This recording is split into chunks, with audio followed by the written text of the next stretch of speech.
नमस्कार साथियों, मैं सुनील सर अपने YouTube channel GIG coaching point free coaching में सुनील सर में आप सभी का स्वागत करता हूं। साथियों, आज हम बात करेंगे हिमालय की नदियां भाग 2, जिसमें हम गंगा नदी तंत्र की बात करेंगे। गंगा भारत की प्रमुख मैदानी नदी है। वास्तव में गंगा नदी भागीरथी और अलकनंदा नदियों का सम्मिलित रूप है। साथियों, यदि आप उत्तराखंड की यात्रा के लिए जाएं तो आपको जब आप बद्रीनाथ या केदारनाथ जाते हैं तो एक स्थान मिलता है देवप्रयाग। तो वहाँ पर आप इस धारा का मिलता हुआ रूप देख सकते हैं, जहाँ भागीरथी का जल एकदम निर्मल नीला दिखाई देता है, जबकि अलकनंदा का जल मटमैला दिखाई देता है। तो ये देवप्रयाग नामक स्थान है, इसी स्थान पर ये दोनों नदियाँ मिलती हैं, भागीरथी और अलकनंदा, और इनका सम्मिलित नाम जो है वो गंगा कहलाता है। गंगा नदी का मुख्य स्रोत उत्तराखंड में स्थित गंगोत्री ग्लेशियर है, जहाँ से भागीरथी नदी निकलती है। साथियों, अब हम इस मैप में देखेंगे तो गंगा नदी की अन्य सहायक नदियाँ हैं, इस मैप में ठीक से दिखाई गई हैं कि कौन सी नदी गंगा नदी की उत्तरी भाग से मिलती है, कौन सी नदी दक्षिणी भाग से मिलती है। दक्षिणी तरफ से मिलने वाली प्रमुख नदी वो है यमुना, जो कि बंदरपूंछ के पास यमुनोत्री ग्लेशियर से निकलती है। साथियों, इस मैप को आप ठीक से देखना है जूम करके, तो आपको इसमें सारी नदियों का ठीक से दिखाई देगा। अब हम बात करते हैं गंगा नदी के बारे में। गंगा नदी यह हरिद्वार के निकट मैदानी भाग में प्रवेश करती है और यहीं से इसकी विशाल जलराशि हमें दिखाई देती है। जबकि साथियों, जब ये पहाड़ों में नदियाँ बहती हैं तो पहाड़ों पे आप जो मार्ग बने हुए हैं, सड़क मार्ग जो बने हुए हैं, वो काफ़ी ऊंचाई पे और नदी बहुत घाटी में दिखाई देती है। तो आपको दूर से ऐसे देखने को लगता है जैसे कोई छोटा नाला बह रहा हो, और गहराई काफ़ी होती है तो विशाल जलराशि उसमें समा जाती है। लेकिन जब ये नदियाँ मैदानी भाग में प्रवेश करती हैं तो इनकी विशाल जलराशि हमें दिखाई देती है और अपने सही स्वरूप में ये मैदानी भाग में ही दिखाई देती हैं। गंगा नदी अपनी सहायक नदियों के साथ मिलकर एक विशाल नदी तंत्र बनाती है। गंगा नदी के बाएं तरफ की जो मुख्य सहायक नदियां हैं वो अगर आप पश्चिम से पूर्व से देखें तो रामगंगा, गोमती, घाघरा, गंडक, कोसी, बूढ़ी गंडक, बागमती, और अंतिम जो नदी है या पूर्वी छोर की जो नदी है, सबसे पूर्व में जाके नदी उत्तरी तरफ से जो मिलती है वो नदी है साथियों महानंदा।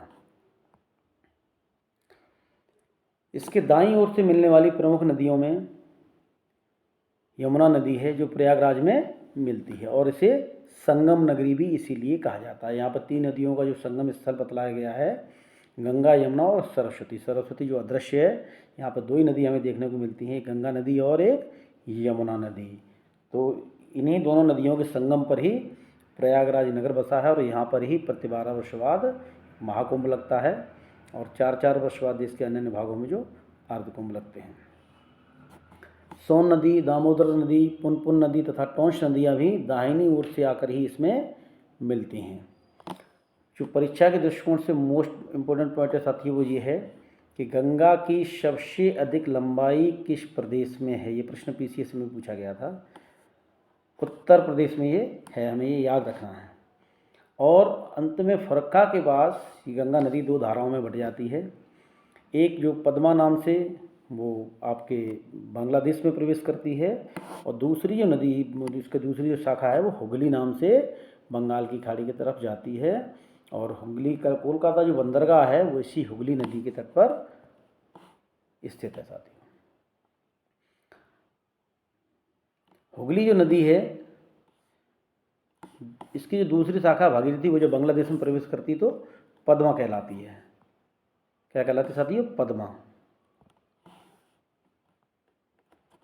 और ब्रह्मपुत्र नदी जो यांगपू दर्रे के पास अरुणाचल में प्रवेश करती है, और जब वो बांग्लादेश में आती है तो जमुना नाम से पहचानी जाती है। बांग्लादेश में जो जमुना नाम की नदी है वो ये यमुना नहीं है, वो नदी है ब्रह्मपुत्र, जो बांग्लादेश में जमुना नाम से जानी जाती है।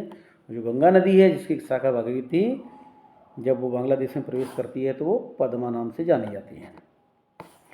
और जमुना और पद्मा जब आपस में मिलती हैं तो जमुना का वहीं पर नाम खत्म हो जाता है, और यह पद्मा के नाम से ही यह धारा आगे बढ़ती है। चांदपुर के पास मेघना नदी इससे आकर मिलती है और उसके बाद यह मेघना नाम से ही अनेक जलधाराओं में बढ़कर बंगाल की खाड़ी में गिर जाती है। जब बंगाल की खाड़ी में गिरती है तो उसका नाम क्या होता है साथियों? मेघना। ये याद रखना हमें। बंगाल की खाड़ी में तो भागीरथी नाम से गिरती है, ना ही गंगा नाम से गिरती है, ना ही पद्मा नाम से। जब इसमें जमुना मिल जाती है तो ये मेघना नदी मिलने के बाद जमुना और पद्मा मिलती हैं तो पद्मा के नाम से आगे बढ़ती है, लेकिन जब इसमें मेघना मिल जाती तो मेघना के नाम से ही यह बंगाल की खाड़ी में गिरती है। और इसकी जो दूसरी शाखा है वो हुगली नाम से, वो भी बंगाल की खाड़ी में गिरती है। इन्हीं नदियों के बीच में जो गंगा ब्रह्मपुत्र का डेल्टा है वो विश्व का सबसे बड़ा डेल्टा है, जिसका विस्तार हुगली और मेघना नदियों के बीच है साथियों। हमें ये ध्यान रखना है कि गंगा का नाम कहाँ कहाँ बदला है। देखिए, पूर्व में अगर हम बात करें तो उत्तराखंड में ये भागीरथी अलकनंदा नाम से आती है। जो भागीरथी है उसका उद्गम स्थल है गोमुख, जिसे गंगोत्री भी नाम से भी जाना जाता है। लेकिन गंगा जो बनती है वो आपके देवप्रयाग में आगे बनती है, जहाँ पर भागीरथी और अलकनंदा दोनों नदियाँ आपस में मिलती हैं और गंगा नाम से आगे बढ़ती हैं। लेकिन फरक्का के पास जब ये दो भागों में टूटती है तो एक पद्मा नाम से, जो भागीरथी नाम से बांग्लादेश में जब प्रवेश करती है तो उसका नाम वहाँ पे पद्मा हो जाता है। दूसरी हुगली नाम से बंगाल की खाड़ी में गिरती है। इसी हुगली के किनारे कोलकाता नामक बंदरगाह स्थित है, जो ब्रिटिश काल में भारत की राजधानी भी हुआ करता था और एक बड़ा बहुत ही व्यस्त बंदरगाह है, महानगर भी है। इसके बाद साथियों हम आगे बात करते हैं। इस डेल्टा में, जो गंगा ब्रह्मपुत्र का डेल्टा है, इस डेल्टा में सुंदरवन नाम का डेल्टा है। अब इसका नाम सुंदरवन क्यों पड़ा साथियों? क्योंकि यहाँ पर सुंदरी वृक्ष की अधिकता पाई जाती है। सुंदरी नामक वृक्ष इस डेल्टा में अधिक पाया जाता है, इसीलिए इस डेल्टा को सुंदरवन नाम से जाना जाता है। अब एक प्रश्न और आता है, ये भी बहुत इंपॉर्टेंट प्रश्न है, ये हमें याद रखना है कि हुगली को विश्व की सबसे अधिक विश्वासघाती नदी कहते हैं, क्योंकि अपना मार्ग बदलती रहती है। तो साथियों, जो अगर प्रश्न आता है कि विश्व की सबसे अधिक विश्वासघाती नदी कौन सी है, तो आपको याद रखना वो नदी है हुगली। आगे हम बात करते हैं गंगा की सहायक नदियों की। सबसे पहले जो सहायक नदी है वो रामगंगा नदी है।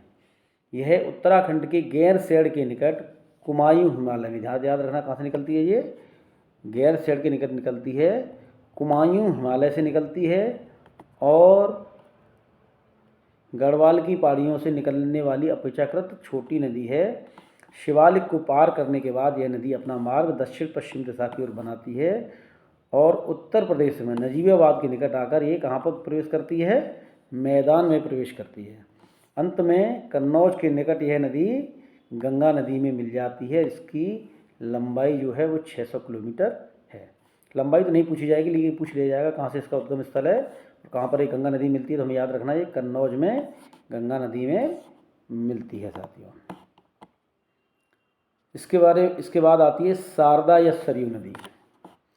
साथियों, ये शारदा या सरयू नदी है, ये नेपाल हिमालय में स्थित मिलान नामक ग्लेशियर से, हिमनद या ग्लेशियर एक ही बात है, से गोरी गंगा के नाम से निकलती है, जो भारत नेपाल सीमा पर काली नदी के नाम से जानी जाती है। उत्तर प्रदेश के बाराबंकी जिले में जब यह घाघरा नदी से मिलती है तो उसे चौक नाम से जाना जाता है। किस नाम से साथियों? चौक नाम से जाना जाता है। इसके बाद हम बात करते हैं गंडक नदी की। गंडक नदी है धौलागिरी और एवरेस्ट पर्वत के मध्य नेपाल से निकलती है। धौलागिरी एवरेस्ट पर्वत के मध्य निकलती है और नेपाल से निकलती है। यह नदी बिहार के चंपारण जिले में गंगा के मैदान में प्रवेश करती है एवं पटना के निकट सोनपुर नामक स्थान पर यह गंगा से मिल जाती है। यह नदी अपने मार्ग परिवर्तन के लिए प्रसिद्ध है। इसकी कुल लंबाई 425 किलोमीटर है साथियों। इसके प्रमुख बिंदु क्या याद रखने हैं? ये कहाँ पर मैदान प्रवेश करती है? तो चंपारण के निकट गंगा के मैदान प्रवेश करती है और पटना के निकट सोनपुर में गंगा से मिल जाती है साथियों। आगे हम बात करते हैं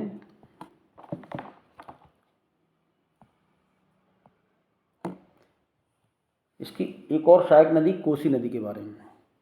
यह नदी गंगा की सबसे बड़ी सहायक नदियों में से एक है, कोसी नदी।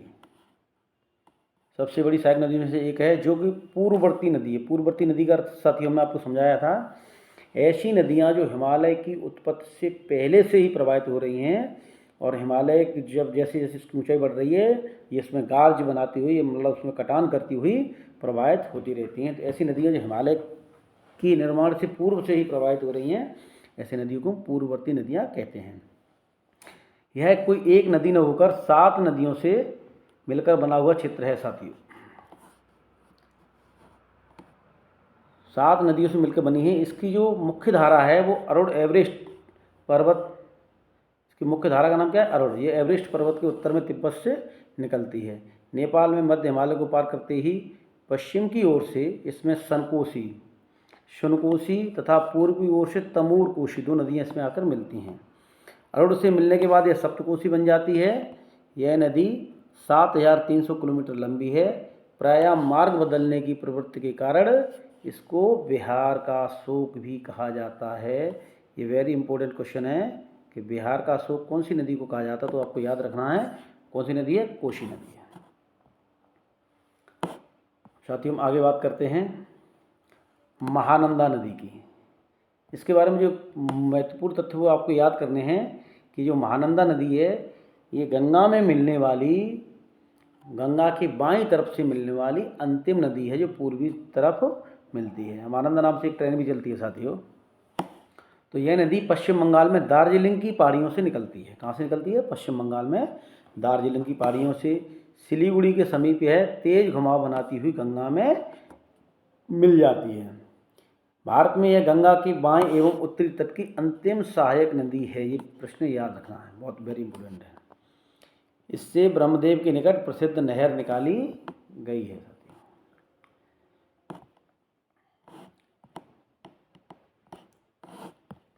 अब हम आगे बात करते हैं सोन नदी की। सोन नदी, यह नदी मध्य प्रदेश में स्थित, अब ये नदियां जो हम अब बाएं तरफ से मिलने वाली नदियों की संख्या खत्म हुई, अब हम दाएं तरफ से मिलने वाली नदियों की बात करते हैं। सोन नदी, यह नदी मध्य प्रदेश में अमरकंटक के नर्मदा नदी के उद्गम स्थल के निकट से निकलती है। कहाँ से निकलती है साथियों? अमरकंटक में नर्मदा नदी के जो उद्गम स्थल है उसके पास से ही निकलती है, और पटना से पश्चिम में गंगा नदी के दाहिने तट पर मिलने वाली सहायक नदी है। ये दाहिने तरफ से मिलने वाली सहायक नदी। प्रश्न ये भी पूछा जाता है कि 4 ऑप्शन दे दिए और पूछा आपसे कि कौन सी नदी इसमें से बाएं तरफ से नहीं मिलती है। तो आपको बाएं और दाएं तरफ की नदियों की स्पष्ट है कि बाएं तरफ से कौन सी नदी मिलती है। तो आपको याद रखना, बाएं तरफ से रामगंगा, शारदा, गंडक, कोशी, महानंदा, केन कड़वती नदी भी है। ये नदियाँ आपके जो महानंदा तक, ये नदियाँ आपकी मिलती हैं बाएं सिरे से। और जो केन कड़वती, सोन नदी, दामोदर नदी, यमुना नदी, ये चंबल नदी तो यमुना की सहायक नदी है। तो ये सारी नदियाँ जो है ये गंगा से मिलने वाली दाएं तरफ की नदियाँ हैं। तो सोन नदी कौन सी नदी है? ये दाहिने तट पर मिलने वाली सहायक नदी है। इस नदी में, इसका नाम सोन नदी क्यों पड़ा, ये भी आपको याद रखना है। इस नदी की रेत में सोने के कण पाए जाते हैं, इसलिए इसे स्वर्ण नदी या सोन नदी कहा जाता है। क्यों कहा जाता है सोन नदी? क्योंकि इस नदी की रेत में सोने के कण पाए जाते हैं, इसलिए इसे स्वर्ण नदी या सोन नदी कहा जाता है। इसकी लंबाई साथियों 780 किलोमीटर है। इसकी मुख्य सहायक नदियाँ कनहर, रेहंद और उत्तरी कोयल, ये सोन नदी की सहायक नदियाँ हैं। आगे हम बात करते हैं दामोदर नदी की। दामोदर नदी, यह नदी झारखंड के छोटा नागपुर के पठार के पूर्वी भाग से निकलती है। छोटा नागपुर के, झारखंड में कहाँ छोटा नागपुर पठार कहाँ है? झारखंड में। तो उसी के पूर्वी भाग से निकलती है और आसनसोल के समीप पश्चिम बंगाल में के डेल्टा में प्रवेश करती है। यह पश्चिम बंगाल तथा झारखंड में भ्रंश घाटी में प्रवाहित होने वाली नदी है, मतलब गहरी गहरी खड्ड बनाती है। और अंत में यह कहाँ पर प्रवाहित होती है, पहले याद रखना है, पश्चिम बंगाल और झारखंड में। अंत में यह रूपनारायण नदी के जल को ग्रहण करती हुई यह नदी हुगली नदी में मिल जाती है। तो ये जो गंगा की एक शाखा है हुगली नदी, तो ये सीधी डायरेक्ट गंगा में मिलकर ये कहाँ मिलती है? हुगली नदी में मिलती है साथियों, दामोदर नदी। और इसके बारे में कुछ और भी जानकारी है, बात करते हैं। पूर्व में इस नदी में अचानक बाढ़ आ जाती थी, जिसके कारण से इसे बंगाल का शोक कहा जाता था। किंतु अब कई जल विद्युत परियोजना इस पर बनाई गई हैं। दामोदर नदी घाटी परियोजना जो बनाई गई है उसमें बहुत सारे बांधों की श्रृंखला है, जिसके माध्यम से इस दामोदर नदी के जो अपवाह है तंत्र है या जो अपवाह जल है उसको सीमित किया गया है, और ये बंगाल में अब सिंचाई और जल विद्युत उत्पादन का प्रमुख स्रोत है। तो अब ये साथियों, ये नदी, अब आप इसको बंगाल का शोक नहीं कहेंगे। तो अभी क्या है, अब यह बंगाल में सिंचाई का प्रमुख स्रोत है। और साथ ही भारत के प्रमुख कोयला एवं अब्रक क्षेत्र इसी नदी घाटी में स्थित हैं। कौन सी नदी घाटी साथियों? ये हमारी दामोदर नदी घाटी में स्थित हैं। इसकी प्रमुख सहायक नदियाँ बराकर, जमुनिया तथा बरकी, ये दामोदर नदी की सहायक नदियाँ हैं साथियों। आगे हम बात करते हैं यमुना नदी की। यह गंगा की सबसे लंबी और सबसे पश्चिमी सहायक नदी है, जो यमुनोत्री ग्लेशियर से बंदरपूंछ के पास एक यमुनोत्री ग्लेशियर है, वहाँ से निकलती है, याद रखना है। ये कहाँ है यमुनोत्री? उत्तराखंड में। जब आप उत्तराखंड की यात्रा पर कभी जाएँ तो जो छोटा चारधाम की यात्रा जिसको बोलते हैं, उत्तराखंड में चारधाम यात्रा इसको भी कहते हैं, तो इसमें आपको यमुनोत्री, गंगोत्री, केदारनाथ और बद्रीनाथ, इन 4 धामों के दर्शन करने होते हैं। तो जो यमुनोत्री नामक स्थान है वो यमुना का उद्गम स्थल है, और जो गंगोत्री नामक स्थान है उसके पीछे ही गोमुख नामक हिमनद से गंगा नदी निकलती है साथियों। तो यह गंगा की सबसे लंबी एवं सबसे पश्चिमी सहायक नदी है, जो यमुनोत्री ग्लेशियर से निकलती है। यह गंगा के समानांतर बहती हुई प्रयागराज में गंगा से मिल जाती है और यहीं पर संगम का निर्माण करता है। इसीलिए प्रयागराज को संगम नगरी भी कहा जाता है, क्योंकि यहाँ गंगा यमुना दोनों की जलराशियाँ आपस में मिलती हैं। हिंदू धर्म में यह बहुत ही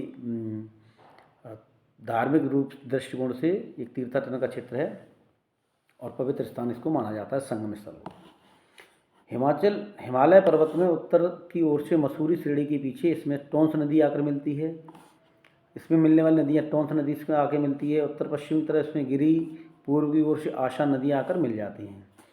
चंबल नदी जो कि राजस्थान से निकलती है और राजस्थान की एकमात्र सदानीरा नदी है।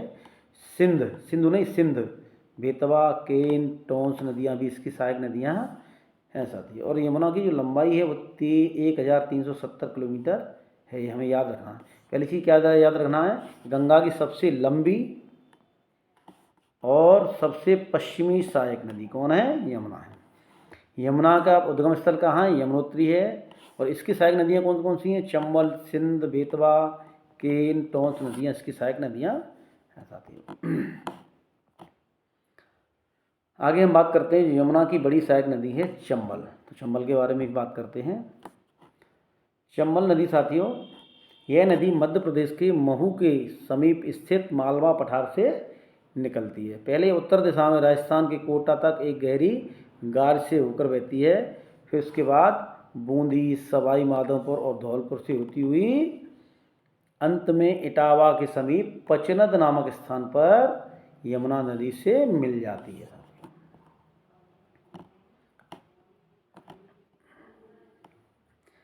यह नदी अपनी उत्खात भूमि के लिए प्रसिद्ध है। उत्खात भूमि जानते साथियों? उत्खात भूमि को ही स्थानीय भाषा में क्या कहा जाता है? बीहड़। तो चंबल की बीहड़ काय के लिए प्रसिद्ध है?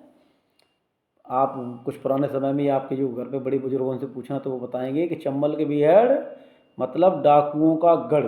यहाँ बहुत बड़े बड़े डाकू, नामी डाकू रहे हैं। तो अब तो ऐसी स्थिति नहीं है, लेकिन ये भूमि, जो चंबल के बीहड़, ऊँचे ऊँचे इसमें टीले बनते हैं। इसकी कुल लंबाई 965 किलोमीटर है साथियों। यह राजस्थान की एकमात्र सदानीरा नदी है जिसमें सदैव पानी रहता है, और इसका पौराणिक नाम सरमावती है। बनास, मेज, पार्वती, काली सिंध, क्षिप्रा इसकी सहायक नदियाँ साथी। क्षिप्रा नदी आपने सुनी होगी। ये क्षिप्रा नदी कहाँ है? उज्जैन में। उज्जैन में जो महाकालेश्वर मंदिर है ना, वो काय की नदी, कौन सी नदी किनारे है? वो उसी क्षिप्रा नदी के किनारे है। तो ये हमें याद रखना है। तो क्षिप्रा काय की सहायक नदी है? क्षिप्रा आपकी चंबल की सहायक नदी है। और चंबल की जो नदी है, अभी समय एक और आपको लेटेस्ट जानकारी बता दें, तो आपके राजस्थान, उत्तर प्रदेश और मध्य प्रदेश में संयुक्त रूप से जो चंबल का क्षेत्र है उसमें चंबल सेंचुरी स्थापित की गई है। और चंबल सेंचुरी में इसमें जो जलीय जंतु हैं जैसे घड़ियाल है, मगरमच्छ है और भी जैसे डॉल्फिन वगैरह है, तो ये पाली जाती हैं। और चंबल नदी में पहले रेत का उत्खनन होता था, वो बंद कर दिया गया है, क्योंकि इसी रेत में घड़ियाल जो है अपने अंडे देता है साथियों। तो जो आप अगर सेंचुरी की तरफ से देखें आप, तो जो चंबल सेंचुरी है वो आपकी राजस्थान, मध्य प्रदेश और उत्तर प्रदेश में विस्तृत है और यह इसी चंबल नदी पर स्थित है। अब हम साथियों एक बात और करते हैं आपसे कि एक और सहायक नदी है, गंगा की एक और सहायक नदी है, उस सहायक नदी का नाम है गोमती। लेकिन उसका वर्णन यहाँ पे हमने इसलिए नहीं किया है क्योंकि जो गोमती नदी है वो हिमालय से नहीं निकलती है। इसका उद्गम स्थल है साथियों गोमती नदी का उत्तर प्रदेश की पीलीभीत जिले के पास में एक फुलहर झील है, जिसको गोमती ताल भी कहते हैं। वहाँ से गोमती नदी का उद्गम स्थल है, यहीं से गोमती नदी निकलती है। तो ये मैदानी भाग से निकलने वाली नदी है। इसकी लंबाई लगभग 900 किलोमीटर है और यह जौनपुर सुल्तानपुर की सीमा भी बनाती है। लखनऊ जो है ना, इसी नदी के तट पर स्थित है। लखनऊ जो उत्तर प्रदेश की राजधानी है वो गोमती नदी के तट पर स्थित है और इसी में लखनऊ रिवर फ्रंट का भी निर्माण किया गया है। यह नदी उत्तर प्रदेश के पीलीभीत, हरदोई, लखीमपुर खीरी, सीतापुर, जौनपुर, सुल्तानपुर, शाहजहाँपुर, बाराबंकी, लखनऊ से प्रवाहित होती हुई गाजीपुर में जाकर यह गंगा नदी से मिल जाती है साथियों। तो आपको हमारा ये पैटर्न पढ़ाने का अच्छा लग रहा है, परीक्षा उपयोगी जो भी जानकारी मैं आपको इसमें देने की पूरी कोशिश करता हूँ। साथियों, आप हमारा सहयोग करने के लिए हमारे चैनल को लाइक करिए, सब्सक्राइब करिए और अपने अन्य साथियों को भी हमारे इस चैनल में जो आपको उपयोगी जानकारी दी जा रही है, जो परीक्षा उपयोगी प्रश्न आपको चिन्हित करके मैं बताता हूँ, आप इसके लिए हमारा सहयोग करते हुए हमारे चैनल को लाइक करिए, सब्सक्राइब करिए, अपने दोस्तों को भी इस चैनल पर लेकर आइए। मैं ऐसी ही जानकारी आप लोगों के लिए लेकर आता रहूँ। धन्यवाद साथियों।